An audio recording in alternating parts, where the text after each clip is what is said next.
तो चलिए बच्चों क्लास स्टार्ट करते हैं। क्वेश्चन शुरू करते हैं। तो क्वेश्चन है हमारा आज क्वेश्चन नंबर 31।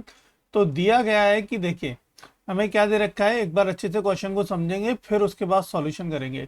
तो दिया गया है कि tan θ1 प्लस θ2 बराबर है tan θ1 plus tan θ2 upon 1 minus tan θ1 tan θ2।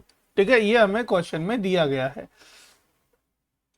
तो θ1 प्लस θ2 का मान ज्ञात कीजिए। हमें मान वैल्यू निकालनी है किसकी, इसकी, जबकि tan θ1 बराबर इतना है और tan θ2 बराबर इतना है।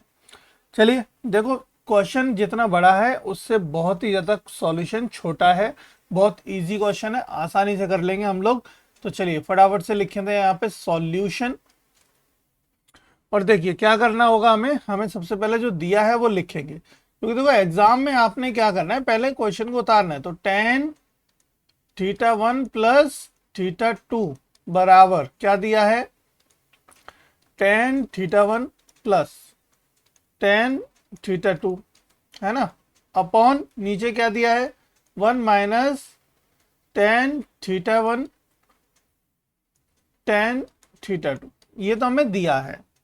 अब इसी के साथ साथ हमें दो वैल्यूज और दिए। क्या वैल्यूज हैं वो, कि tan θ1 बराबर दिया है 1/2 और tan θ2 बराबर दिया है बेटा 1/3। ठीक है, तो ये तो हमें सब कुछ दिया है। क्या किया है, दिया है।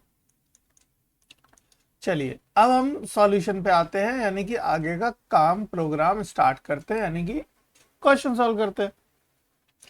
हम लेके चलेंगे, देखो tan θ1 प्लस θ2 बराबर tan θ1 की वैल्यू कितनी दे रखी है, देखो यहाँ पे, यानी कितनी दिया tan θ1 1/2, तो रख दो बेटा 1/2 प्लस tan θ2 की वैल्यू कितनी है 1/3, तो रख दो 1/3 अपॉन 1 माइनस tan θ1 कितना है 1/2 इंटू tan θ2 कितना है 1/3। Clear, okay. अब देखो यहाँ पे क्या ले लो, एलसीएम। एलसीएम कितना आ गया 6, यहाँ हो गया 3 प्लस 2, 3 इधर मल्टीप्लाई हो जाएगा, 2 का इधर मल्टीप्लाई हो जाएगा। ठीक है, तो 3 प्लस 2 अपॉन 6, और नीचे क्या हो गया 1 माइनस 1 अपॉन 6, राइट।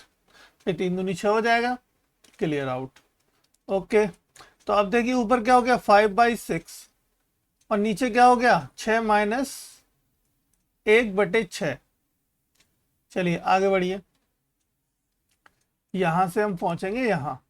तो देखिए 5/6 और नीचे भी क्या हो गया 5/6।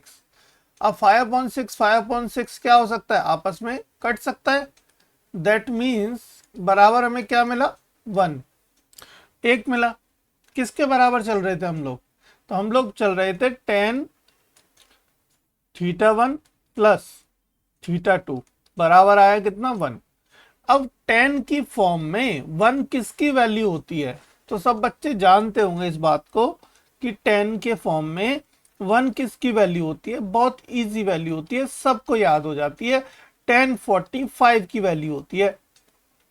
अब tan 45 आ गया और ये tan से tan कैंसिल, तो यानी कि θ1 प्लस θ2 की वैल्यू कितनी निकल आई 45 डिग्री मेरे बच्चों। तो यही हमारा क्या होगा, उत्तर हो जाएगा। ये हमारा क्या हो जाएगा, उत्तर हो जाएगा। और इसको आप यहाँ पे इस तरीके से लिख के आ सकते हो कि tan 45 degree is equal to 1। चूंकि tan 45 की वैल्यू 1 होती है, इसलिए हमने 1 की जगह ये लिख दिया, कोई दिक्कत नहीं। चलिए क्वेश्चन समझ आया। चलिए तो आगे मिलते हैं अगले क्वेश्चन में। बहुत इजी क्वेश्चन है और आसानी से कराएंगे, और ये बोर्ड में आए हुए क्वेश्चंस हैं। डेफिनेटली अच्छे से करके जाना, अच्छे से प्रैक्टिस करना। चलिए मिलते हैं अगले क्वेश्चन में।